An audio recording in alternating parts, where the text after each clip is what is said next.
anyways, you guys know Tino, and right now he's pretty occupied because this is the first time he's been able to go out on grass, really, for the whole year. This is in early May. So we won't be able to have him out on grass very long, but I wanted to take the opportunity to talk to you guys about how important grooming is. So when we talk about endocrine diseases with horses, which is super common now, right?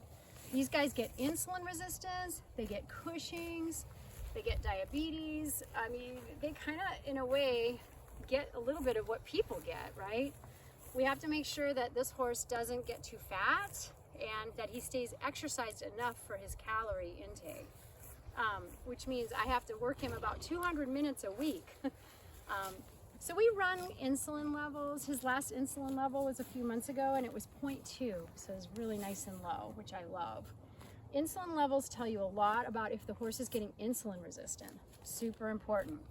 So let's talk about grooming though. I'm just using a dandy brush, and one of the things I always look for each spring is if the horse is shedding, because 90-95% of Cushing's horses won't shed properly. So I've been looking at his shedding this year. I think it's okay.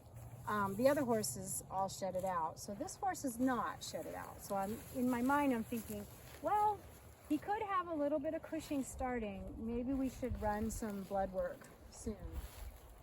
And so that's why he's only going to be out here today for about 10 minutes. But let's talk about the actual grooming.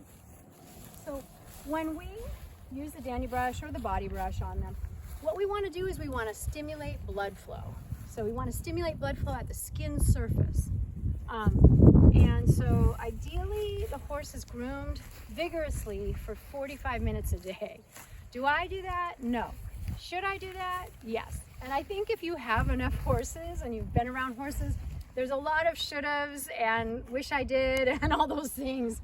You have to also give yourself just a pat on the back that you can do this much work, because these two horses are about an hour to 2 hours a day just by cleaning, just filling their hay nets and making sure they're groomed properly and stuff like that. It's pretty crazy. So anyway, right here, I mean, I'd like him to shed out a little bit more through the middle, but he's not bad.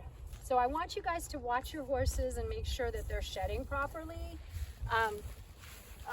because like I say, that tells you a lot about their endocrine status. And I want you guys to vigorously brush, especially their back end, where the muscles and the skin, it needs more blood flow. So we can actually help the blood flow a lot by grooming. Isn't that crazy? So yeah, we usually try and go with the fur. But grooming is really important, I think. You know, it tells you so many things. You run your fingers on them. Do you feel any lumps, bumps, swellings? Do you feel their tendons?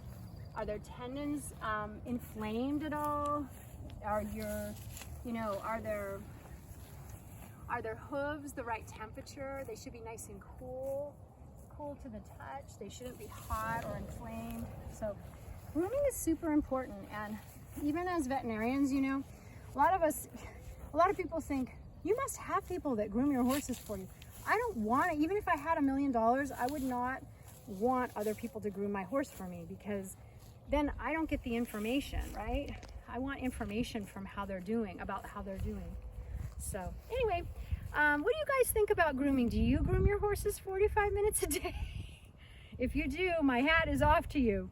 What do you guys think about that? Have you ever heard that before? If you can comment, share, subscribe, follow, let me know what you guys think about grooming horses.